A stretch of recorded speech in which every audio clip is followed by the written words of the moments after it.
maa ngi doog a gëm nag li Assane doon wax xam nga Assane dafa génn daan ni dafa aaje yaraat ni ku yaree di koo ngi nii waaye maa ngi lay giñal ci yàlla bu ngeen xamoon Fall mii bu leen xaar ci moom mu yaru bu leen xaar ci moom mu wax ju neex bu leen xaar ci moom mu nàngam ndax bañ ko xamee ñun ñi nga xam ne am na lu ñu xamoon ci moom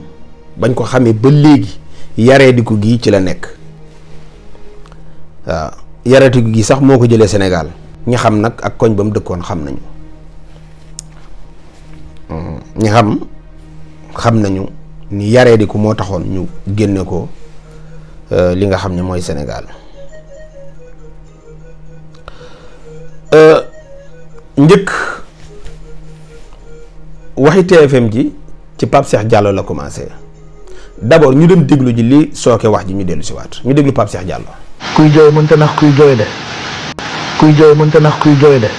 man de maa ngi dugg ci sama 2e mois sans salaire voilà 2 mois sans salaire te xam ngeen man moom ab kaw laa boo xam ni solde laa xam weer bu dee faj soxla léegi nag boo toogee ñaari weer kenn fayu la sa salaire mënoo fajal kenn soxlaam ndax ku la ko fajal ndey ginnaaw vidéo Pape Cheikh Diallo bi ci la Jimbori def ab riposte daan ni fay nañu waa TFM Pape Cheikh génn xas Jimbori ñun bi ñu xëyee ñu wax ci loolu waaye laataa lii lépp waxi TFM fayuñu du ñun waa solution ñoo ko doon wax Malal Junior Diagne mii nekk ca RFM ca la bokk loolu tam jàdduwul dafa metti de ñu boole yéex a fayeeku weer bu sori aussi bët ak coono bi ay bi technique loolu tam gis nga waa léegi ndax kon ñun ñoo toog di wax ay jafe-jafe yu nekk ci kër xam nga du ñun ñoo toog di wax ay jafe-jafe yoo xam ni moo nekk ci kër du ñun léegi nag ginnaaw bi moom Fall mi nga xam ni coow lu jóg ma nga ca bës bu jóg ma nga ca moom am Pawlish la li muy bañ mooy xew yi ak ñu fàtte ko ñun nag maanaam liñ naan nekk gis nga nekk dama déggoon bu sut waxoon ko benn jour maanaam bës amul solo li am solo mooy nga nekk fi waaw am na ñoo xam ne bu ñu toogee une semaine bu ñu leen déggut ñu am jafe-jafe Fall ci la bokk moom li mu bëgg mooy coow lu ñëw rek mun na ci bokk ndax diggante Pape Cheikh Diallo mu wax Bouba Ndour wax waa TFM di wax sénégalais yi joxe ci seen xalaat lu ci aali mbay paatey booy Fall ba mu jóg ci di ci wax ba ñuy tuddee ñun ay dof nee na nag ñun ay dof lañ nee na ñun ay dof lañ ñetti dof lañ te dinaa ñëw wan leen Fall fenkat la dinaa leen ni wan Fall xel mi ñorul dinaa leen ko wan ci émission bi dinaa leen wan Fall ni leen maanaam xelum gone moo nekk ci bopp bi loolu lépp dinaa leen ko wan incha allah waaye comme ñun ay dof lañ d'accord ay dof lañ waaye ñun de ay dof lañ yoo xam ni du ñu saaga mukk ab sëriñ boo xam ne mbooloo ko yaakaar ci réew mi ab sëriñ boo xam ne mbooloo moo ko yaakaar ci réew mi ñu jàpp sëriñ boobu di ko wax lu ñaaw ci waxtaanu daayira yi di ko wax lu ñaaw ci kàddu yi ñuy am ba suñu bàyyi yëg ni amatuñu sécurité ci dëkk bi mu yóbbu ñu bitim réew wala suñu famille yëg ni amatuñu sécurité ñu yóbbu ñu bitim réew ñun moom duñu dof yooyu ñun itamit duñu ay dof yoo xam ne dañuy dem di fréquenter ay secte duñu fréquenter ay secte de mukk ba àddunay tukki duñu fréquenter ay secte mukk ba àddunay tukki waaw ñun ay dof lañ yoo xam ni duñu ne ci bërëb ab comédien am fa problème ak ay nit comédien ba dem ñu lijjanti problème bi ba ma war a dellu si waat ñu ni directeur bi comédien bii bu duggaatee ci rajo bii wala ci télé bii ma génn buy dugg may génn ñun de ay dof lañ yoo xam ne duñ def loolu ñun yéenante nañ jàmm Sa Ndiogou mii de keroog bii Sidi Lamine toogee di xalaat ab émission kan la koy dénk mu xalaat diw ak diw Sa Ndiogou dañu ko lii de Kouthia képp moo ko man te boobu Sa Ndiogou comédien la ma nga ca rajo ba Kouthia nekk foon comédien nekk fa ba jógee fa waaye bi Sidi soxlaa dara ci télé ba Sa Ndiogou dañu ko Kouthia ko man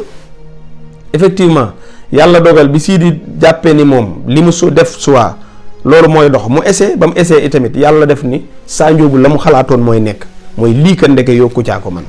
kon de wax dëgg yàlla même ñun bu dee ay dof lañ du ñu ay dof yu soxor ñun duñu dof yoo xam ni bu ab comédien nekkee ci télé am ay jafe-jafe ak ay nit bëgg duggaat ci télé ba nga ni leen comédien bii bu duggee ci télé bi ma génn, ñun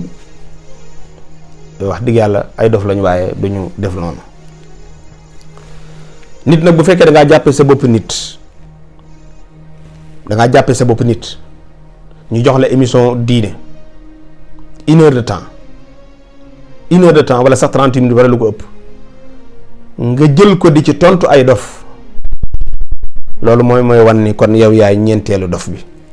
ndax yow dañ laa jox temps d'antenne pour nga jàngale ngay tontu ay dof, kon yaay ñeenteelu dof bi kon.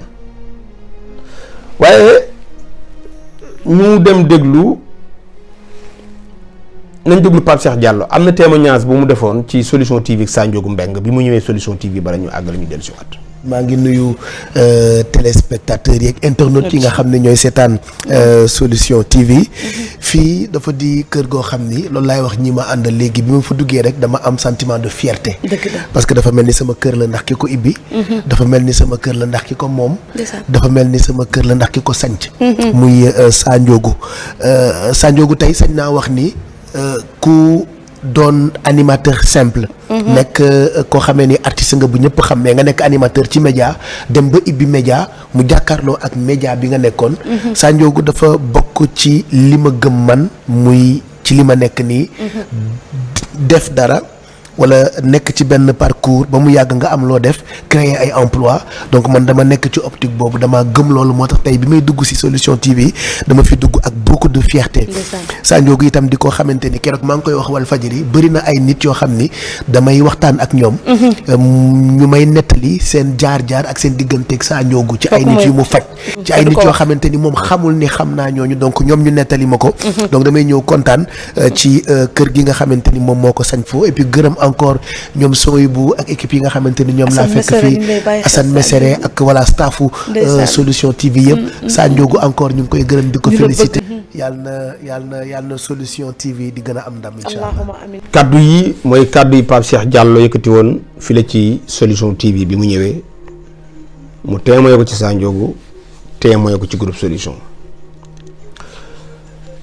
Assane Mesere nag Sénégal yëpp ameel nañ ko njukkal moo réglé problème bi lu tax moo réglé problème bi mooy dafa laal fuy xasan te loolu foofu la faal di bañ ko laal te foofu moo am mooy Modou àddunaam yëpp da koo ñaan lépp Jasneer Marème Faye Sall la koy jox